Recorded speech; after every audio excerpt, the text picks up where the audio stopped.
Kembali lagi Nurman di sini. Ada satu pertanyaan, apakah orang yang pintar berbahasa Inggris itu pastinya akan jadi orang sukses? Orang-orang yang tidak bisa berbahasa Inggris akan melihat ini sebagai sesuatu yang hebat, di mana orang ini tidak hanya bisa berbahasa ibunya, bahasa daerah, berbahasa Indonesia, tapi dia juga bisa berbahasa asing. Ini membedakannya dari yang lain, kan? Terus, apakah orang yang pintar berbahasa Inggris itu pasti menjadi orang sukses di masa yang akan datang? Untuk menjawab pertanyaan ini, kita perlu melihat dari perspektif yang adil, praktis, dan objektif.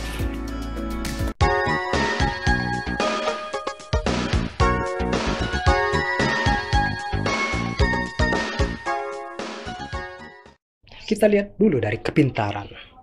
Kepintaran inilah yang membedakan satu orang dari orang yang lainnya. Satu orang ini bisa berbahasa Inggris yang diyakini dia pasti bisa berkomunikasi dengan orang luar, dengan masyarakat dunia, karena bahasa Inggris adalah bahasa internasional.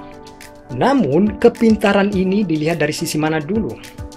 Dari self-acclaimed, pengakuan orang yang bisa berbahasa Inggris itu, atau dari ijazah yang didapatnya dari kuliah di jurusan bahasa Inggris, atau dari penguasaan grammar, tenses, 16 dan sebagainya, atau dari pengalaman mengajar bahasa Inggris bertahun-tahun. Dari aspek penyebaran ilmu, kita bisa bilang orang ini mungkin sukses menjadi pengajar bahasa Inggris. Kenapa mungkin? Karena semuanya tergantung kepada efektivitas dan metode pengajaran.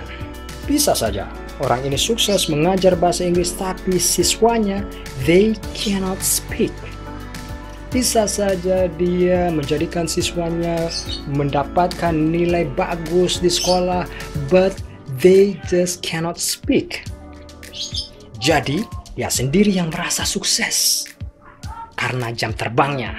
Sementara yang merasa sukses menggunakan metode pengajaran yang efektif, di mana sedikit banyaknya siswanya bisa bicara, bisa jadi terjebak dalam kejenuhan mengajar, di mana dia galau, bagaimana bisa melepaskan diri dari rutinitas yang membosankan ini, bagaimana bisa mendapatkan penghasilan yang biasa-biasa saja menjadi luar biasa dengan kemampuan bahasa Inggris ini.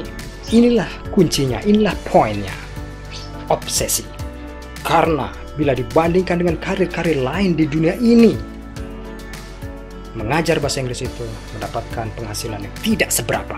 Jadi pendapat yang mengatakan bahwa orang yang pintar berbahasa Inggris itu pasti sukses suatu hari nanti adalah salah. Kenapa salah? Karena ada kata pasti. Di dunia ini tidak ada yang pasti. Jadi untuk menjadikan sesuatu itu pasti, perlu usaha yang lain dari biasanya atau usaha yang luar biasa. Anda tahu Jack Ma? Jack Ma adalah seorang guru bahasa Inggris dulu. Kini dia orang terkaya di dunia.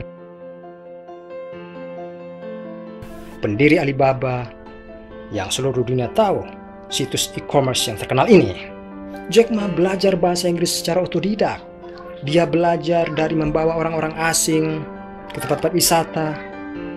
Dia belajar dari orang asing yang datang ke Cina, dan dia punya mimpi untuk tidak hanya sekedar menjadi guru bahasa Inggris. Pelajaran apa yang bisa diambil dari sini? Jika Anda merasa pintar berbahasa Inggris dan ingin menggapai kesuksesan yang lebih luas dari sekedar menjadi guru bahasa Inggris, Anda harus berani keluar kelas, melihat dunia yang lebih luas lagi, mengubah rutinitas dari yang berkomunikasi dengan orang-orang yang tidak bisa berbahasa Inggris menjadi berkomunikasi dengan orang-orang yang berbahasa Inggris. Inilah tantangannya. Anda sendiri yang akan menentukan kesuksesan Anda, terutama jika Anda punya atau menciptakan bisnis yang bisa Anda promosikan kepada dunia. Fokus sukses berbahasa Inggris itu bukan bahasa Inggrisnya, tapi apa yang bisa kita lakukan dengan bahasa Inggris itu, keahlian Anda, skill Anda, apa yang bisa Anda jual ke seluruh dunia. Karenanya kita perlu belajar dari orang-orang yang pintar berbahasa Inggris Dan dengan kepintarannya itu, dia menjadikan rutinitasnya rutinitas penghasil dolar. Maka, sering-seringlah terjun ke English speaking environment, di mana seharusnya Anda bisa mendapatkan pengakuan internasional atas skill Anda. Well, kembali kepada topik, ini hanya menjawab pertanyaan yang bagi sebagian orang sudah dianggap sebagai mitos. Dan ini tidak hanya berlaku untuk yang pintar berbahasa Inggris saja. Kata-kata pasti itu bukan absolut. Semoga video ini tidak untuk disalahpahami. Oke?